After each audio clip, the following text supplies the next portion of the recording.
अस्सलाम वालेकुम दोस्तों, आप सबको এককালে ঠিকানা ছিল ফুটপাত। খেয়ে না খেয়ে করেছেন দিনাতিপাত। লিঙ্গ বৈষম্য থেকে শুরু করে বহুবার হয়েছেন যৌন হেনস্থার শিকার। অভাব আর সংকটের মাঝেও শহরের ফুটপাতে ঘুমিয়ে স্বপ্ন বুনতেন আকাশ ছোঁয়ার। কঠোর পরিশ্রমে বদলেছেন সেই ঠিকানা।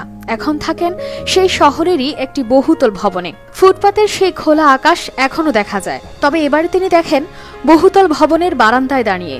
বলছি মাইক্রোসফটের প্রধান ডিজাইনার শাহিনা আতারওয়ালার কথা। Hi everyone, hope everyone's having a nice day. I enjoyed the talk Gaurav gave.